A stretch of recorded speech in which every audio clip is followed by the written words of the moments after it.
I'm Agent Morris with the NSA. We have identified some very, very interesting anomalous type of aircraft. The traffic is quite luminous and is exhibiting some anomalistic motion. Over. Move very rapidly at any speed or whether any direction it wanted to go. Why it could change and go to the right or the left or go crossways without hesitating a bit. What do you think it was? Well, if they call it a flying saucer, that's what it is.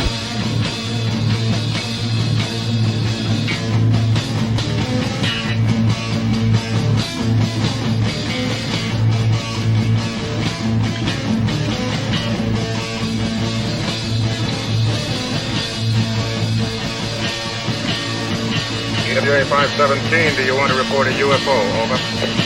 Negative. We don't want to report. Look, it wasn't my worst Wednesday night. Good evening, everybody. This is Smiles Lewis, and this is Anomaly-NOW, live from Austin, Texas, on this Wednesday, February 15th, 2023 date. And I am here with... Hey, everybody.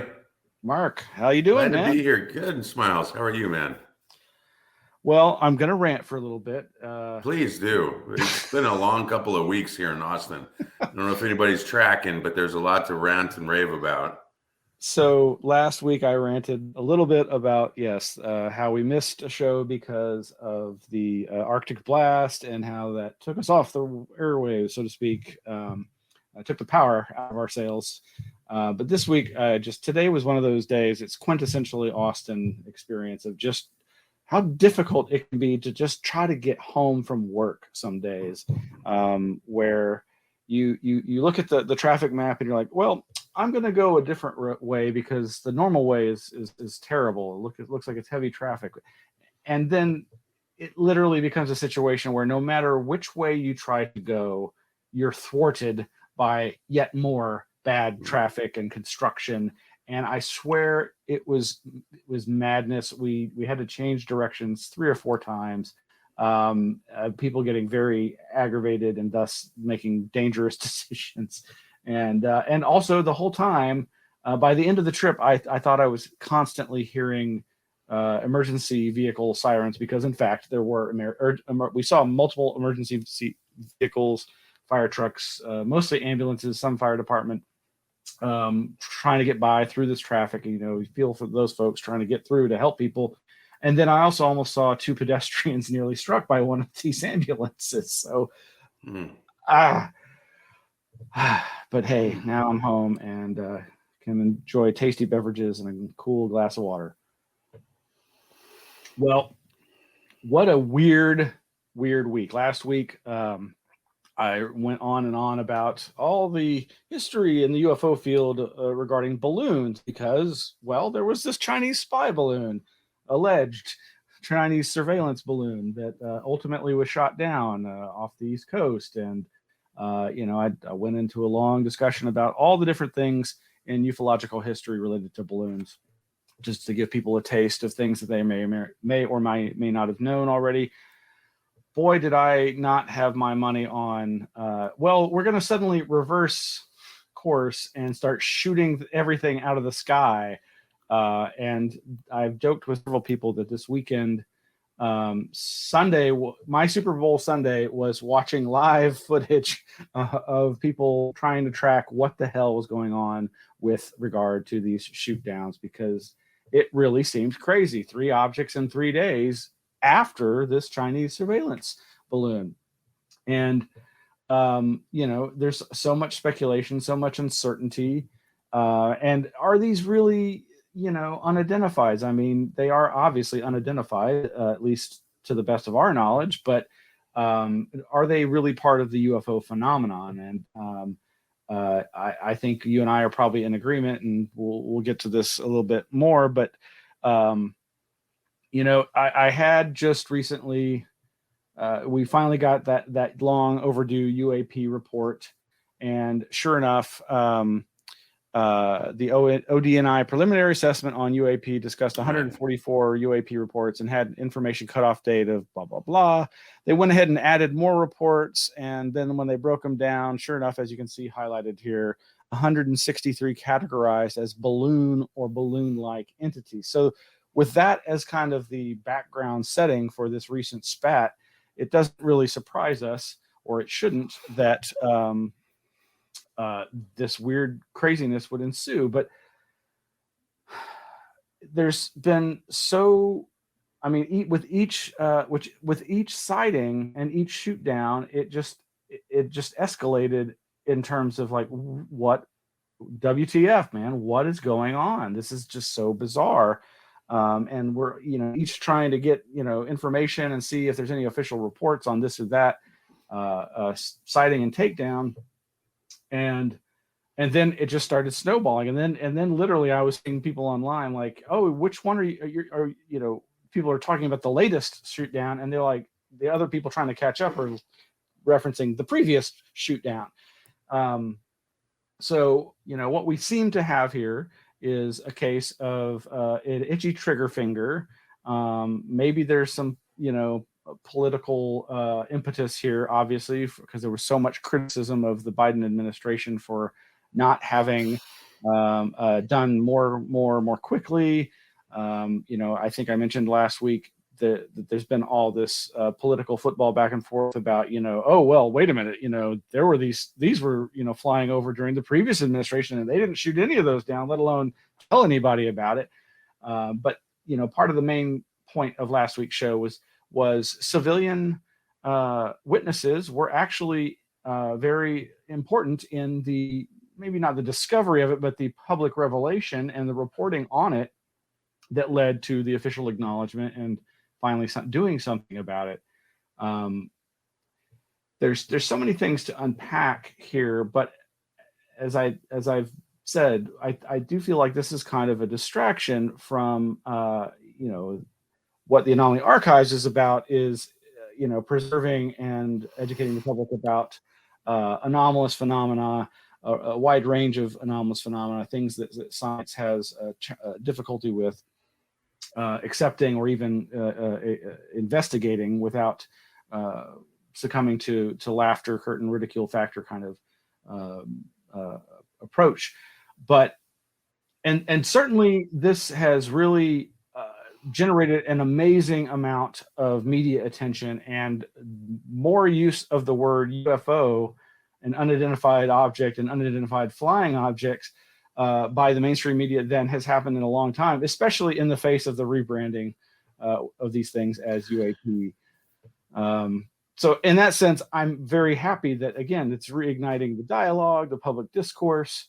But again, it's yet again, just like this post 2017 onward government revelations, everything's couched in terms of threats.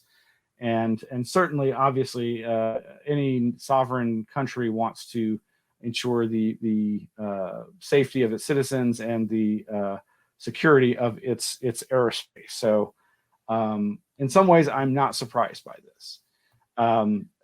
Mark, I mean, I think what I would add is that the way this thing is developed for me the last week here is that, at least in my mind, there's become a clear schism between the term UFO and UAP.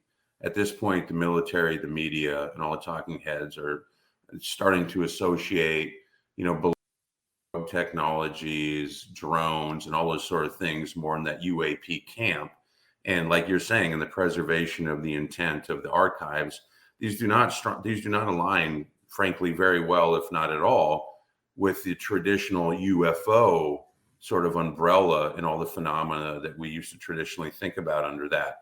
So for me, in terms of the way the media and the government is driving this, I just see this very, clear schism that the UAP is going to be a technologically military-driven sort of term for funding, et cetera. And then, we will operate as we have, to deal with what I will continue to call the UFO phenomena. There's Tyler Rogaway at the War Zone wrote a great article. It's too much to get into here tonight. if anybody's interested, there's a link that Miles has on the website here. But you can go into this where there's some very prominent people within the military, Ryan Graves, and I think Miles can pull up some information about him. But this term UAP is strongly now, after these events, being very associated with not familiar technologies, i.e. unidentified aerial phenomena, but not so, not so like, what the U.S. has done in the past. So we got to be careful as we move forward that, we discern the fact that, people are going to throw around this new phrase of UAP with something that could probably more be categorized with a domestic / government military, technology than what we've talked about for years and years and years, which is obviously the intent of the archives. So, well, and I do want to stress, I have been very much a supporter of organizations such as NARCAP in the past, National Aviation Reporting Center on Anomalous Phenomena. This is their website here. They were formed many years ago as a way of showing the importance to the issue of aviation safety from an aviation enthusiast. And so in some ways I felt like, okay, there's not really been anything new again with so much of what's rolled out since 2017 and the revelations about ATIPs, aka OSAP, or OSAP, aka ATIP. But you mentioned Ryan Graves, and yeah, I was telling you about how he's leading the formation of this new group over at the AIAA, American Institute of Aeronautics and Astronautics, and the creation of a Unidentified Anomalous Phenomena Integration and Outreach Committee. This AIAA group is massive, tens of thousands of members worldwide, and is similarly, again, about aeronautics and astronautics. And for a military pilot who obviously is now part of this new campaign to gain legitimacy for the subject of UFO, UAP, to have accomplished this is something significant. But yeah, as you say, I think that this is very different than what I consider the true UFO phenomenon. I would call this is all the UFO, FAUX, false UFO phenomena. Anytime, I mean, obviously, yep. I mean, I'm kind of by even saying that, I'm kind of giving into the idea of the whole idea of why UAP was created was to because there's this sense that UFO means alien spacecraft to most people. And I'm saying, well, UFO to me means a group of phenomena that are related to people's belief in alien others and their belief that there's some kind of consciousness or intelligence behind these objects or apparitions or whatever they are, these anomalous phenomena that are often aerial, but that sometimes are transmedium, as the current phraseology asserts. But yeah, it's been really a wild ride watching how all this stuff has emerged, and I just feel like I really actually this clip of Senator Kennedy after he and the other senators got their secret briefing, where he's been quoted as saying, "If you are confused, you understand the situation perfectly." But it all in that same clip, one reporter asked Kennedy whether this is a wagging of the dog situation, the idea that it's somehow like that the shooting down of these other mystery objects was a way of bolstering the Biden administration's response to the violation of our airspace after he was so criticized for waiting so long for the shoot down of the more seemingly known about Chinese surveillance balloon. But Miles, do these other successively 3 objects, nobody knows what they were. Nobody's calling them balloons. They're just supposed objects that supposedly got shot down over airspaces based on supposed, waveform or radar evidence, et cetera, and craft being recovered. But as far as I know, these aren't balloons, and nobody actually knows if anything was actually shot down. There was just some activity of deployment of military assets, et cetera. Correct? Well, I'm not aware of there being witnesses on the ground, civilian witnesses, nor I. like right. with the China balloon. And they keep saying that these were in remote locations, and certainly northern Alaska and the Yukon even more so, and then over Lake Huron, one of the largest lakes in the world, right?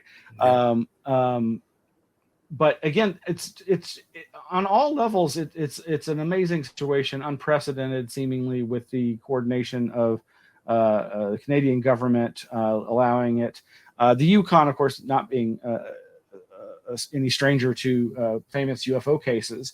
I'll try to put some links to famous UFO cases in the show notes. Actually, there was this one article that's not related to the recent case, but I definitely thought was worth noting, in that the writer talks about how he was writing something for like the in-flight insert of aviation, and it was going to be about UFOs, but the people, the company didn't want it to be written as nonfiction or to consider them unknowns, because they were afraid it would scare the passengers who might be reading this in the plane. And this was before all this. This is years ago. So that's kind of an interesting anecdote, but it's pretty wild. And I do think there's a lot of information. Well, as far as like what we've heard about witness testimony, the military witness testimony have said that that one of the objects was the size of a car, supposedly. Another one mentioned cylindrical shape. Another one mentioned like a possible metallic balloon. So yeah, there's at least the hints of some witness testimony as to visual sightings beyond just, as you say, sensor and radar data. We do also, we'll put a link to the clip of the alleged radio chatter amongst the pilots for the Lake Huron incident. That's pretty interesting. And then there's this one, I think there's one or two reports of, I think it's the Yukon case, maybe it's the Alaska case. Again, these all blur together over the course of 3 days. But one of there are reports that some pilots, I think this was, I think, the New York Times had said that there were reports from a pilot that the object interfered with their sensors. Now, that's definitely more UFO-like, but again, now they're saying that they were able to jam the Chinese surveillance balloon's communications so that it couldn't communicate what it was sucking up back to China, allegedly. Yeah. Again, we always only have these military officials unless there's corroboration from some other source. It's really hard to know for sure what exactly is going on. And it's certainly, it's strangely resonant with a lot of other themes. There's this AP Strange is a writer who I like. He's got a website, apstrange.com. And he's got this article from a few days ago, so it predates so much of this, but full of hot air, ruminations on UFOs and those numinous balloons. And this is, I would describe this as a more synchromistic article, in the sense that he's talking about the symbolism of this, but as it relates to fiction. And so he gets into things like Batman movies and the symbolism of balloons in Batman movies, and of course Stephen King's It. Even going so far as to show the Hindenburg cover from the Led Zeppelin album, and even going into the Pink Floyd pig balloon that got loose back in the day when they were shooting the cover for the Animals album in the 70s. But it's an interesting foray into, as I say, the synchromistic approach That's approach awesome. to this. Yeah. And of course, he ends with the whole idea of balloons in the climax to Wizard of Oz and taking you back to your own world after you've been venturing down a rabbit hole. That's great. That's great. That's great.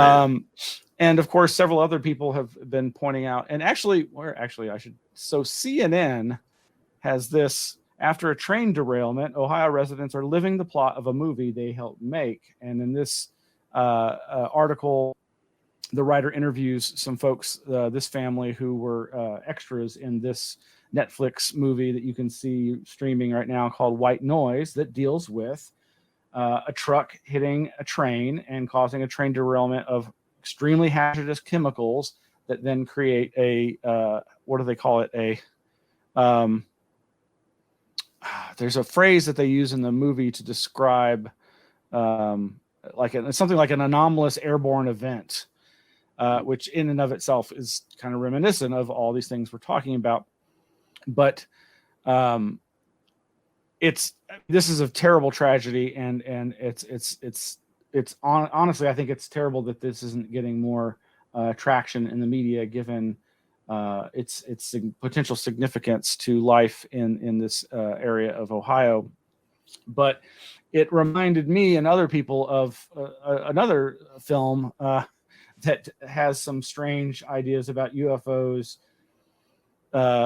chemical hazards, and trains, and that, of course, is the classic Close Encounters of the Third Kind movie, where there are significant differences between the theatrical version and the special edition. But there is, of course, the scene where the father is trying to teach his kids fractions by using a train model, but instead there's a train crash, as you can see here with this train derailment image. But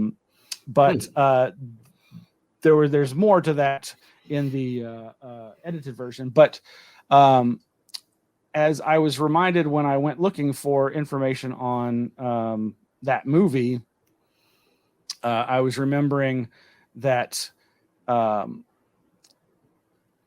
Wikipedia says the United States Army evacuates the area, planting false reports in the media that a train wreck has spilled a toxic nerve gas, all the while preparing a secret landing zone for the UFOs and their occupants. And so again, this train derailment and the threat of chemical spill is part of this. But all of this gets far afield from this particular rash of shoot downs. But we'll get the links to all that in the show notes for this show. But like I said, I think this is a detraction from the more interesting aspects of what I think is the true UFO phenomena, and which I should where is that? How, Victor, how do I show this? There we go. Thank you, Victor. So I was very lucky to recently get copies of Joshua Cutchin's amazing volume, 3-volume series, The Ecology of Souls, A New Mythology of Death and the Paranormal, which I really, if you're not familiar with his work, I've mentioned it before. I'm still making my way through volume 2 of Where the Footprints End, High Strangeness and the Bigfoot Phenomena. This is volume 2. Excellent books. But it's books like that and others like Jeff Kripal's newest book, The Superhumanities, Dr. Stephen Finlay's In and Out of This World, Material and Extraterrestrial Bodies in the Nation of Islam. These are some really significant works in the academic world. And while Joshua Cutchin is not really an academic, his work is of academic quality, and I can't wait to dive in. I've read the introduction and it's phenomenal. It's really awesome. But to me, those get to the real meat of the matter of perhaps what's going on with these phenomena. And it's a discussion that I remember I was saying how you a year or so ago sent me a link to Lou of Unknown Celebrity Review, I think was his show back when he was still doing it. And he was talking to somebody about the efforts to legitimize UAP research, UFO research, and someone was lamenting the same thing that I've lamented, which is, well, absent from all this discussion is the contact experiences, whether they be classic alien abduction or just traditional close encounters of the first, second, third, or higher kind. And he made the argument, and this is why you sent me the link, that no progress has been made by trying to argue that. And while has been some really good work, especially by academics like formerly John Mack with his Harvard credentials, that still didn't change people's minds. And I think it is because we're still such a nation and a society ruled by a belief in the new God, science, and what you can record with sensors. And until there's some kind of better evidence for the reality of what these people's stories tell us has happened to them and to so many people, that's not likely to change. And Miles, that's where I was saying earlier in this conversation, I'm reverting back to a two-party system. I'm not going to replace UFO with UAP. It's been clear to me over the last month that UAP has become a technological, military industrial funding mechanism for whatever, however it suits the chain of command and however they need to, deal with their business. And I'm not saying it's for the greater good. I'm sure it is for the greater good of the United States, et cetera. But for me, there's I called it a schism earlier, and I'm going to stick back to UFO, all the classic things that we referred to with Jacques Vallée and all the stuff that we've really dug into very deeply in the archives is very meticulously curated and caretaked for. In my mind, at least, now we have we have two things going on, and I think there was going to be some overlap between the two of them, but I'm not wholesale exchanging my term of UFO for UAP at this point. Let's put it that way. Well, God bless you, man. I pretty much feel the same way. I recognize that UAP did exist and was used before this recent campaign by Tom DeLonge and his cadre of bigwigs from the government and the military and the intelligence community. And I think there's definitely something to it. If you're going to use it, I much prefer the A in UAP being anomalous and not aviation. But this is why I keep joking. I love calling UFOs unassimilated, fantastic observations, because they're unassimilated. Once you, as a witness or a seeker, make a decision, you've collapsed the wave on your thought about what the nature of whatever case it is you're looking at is, and then it becomes whatever you think it is. It's no longer a UFO, it's an IFO, and that's what I was getting at with my kind of when I think of the UFO as being about the phenomena and not about just some unidentified. I'm playing into that, but I'm also playing with it, so to speak. But just, briefly, one last thing is, we'll probably post links to some new and old thedrive.com Warzone articles, because I think they do a really good job, because they were an established outlet that was interested in aviation and military technology and cutting edge stuff. They didn't have an interest in UFOs, but I mean, I'm sure some of them probably did as back burner stuff, but that wasn't the point of their site. But they've done some really great reporting on this stuff to help try to provide their expertise. But I find it interesting. They've covered this, of course, current case, and they've even posted some of the jet fighter banter audio for the Lake Huron shoot down, alleged.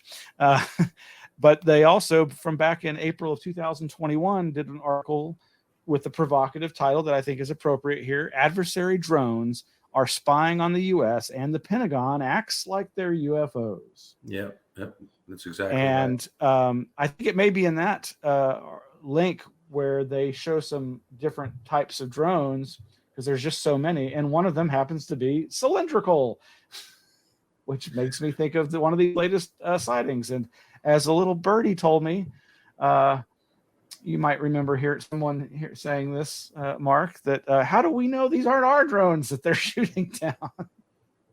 Yeah. Our balloons. How would we know? Got to capture some funding and some attention and some news, and you never know. It could have been antiquated, and we just needed to bring it down because it wasn't serving its purpose anymore. Indeed. Fair enough. Smiles. Well, folks, you can as always, you can go to anomalyarchives.org and find links to past shows and other information. Find out more about our nonprofit 501c3 here in Austin, Texas, the Anomaly Archives Scientific Anomaly Institute. You can also check out our Flipboard, where we post links to all this stuff. Everything that we've been talking about and much, much more is linked there. There's a ton of articles. As always, more than we could ever get into on a half-hour news roundup show, and there's always something interesting going on. And as Mark was lamenting, one of these shows soon, we're gonna do some deep diving into the cryptozoological world of Bigfoot. So hopefully you'll stay tuned for that when we get around to that. And also, folks, remember, for example, there's a board meeting this weekend for the archives. Smiles has done a fantastic job of making progress in getting the archives, a space back where you can interact physically with the books. He was showing the books, obviously on the podcast tonight, but getting your hands on them and doing the research and digging into these chapters is right around the corner for the archives. And this weekend's going to be a big deal for that. So hopefully next week we'll have an update for you guys on how that went. But believe us that in the background, there's a lot of hard work going on, getting the access to these archives available to the public again, which of course is the intent and always the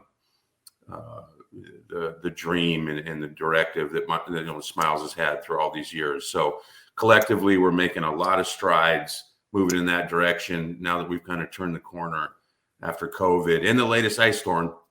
All these little things that chip away at you. But anyway, it's a big deal. We're making headway, and so stay tuned on that. I think a little bit too. All right, Mark, Victor, stay right there, and Victor, thank you. We'll say goodnight, and we'll chat after the show. So, all right, thank y'all for watching and listening. Like, subscribe, smash that notification bell, yada, yada, yada. Take care, everybody. Thanks, everybody.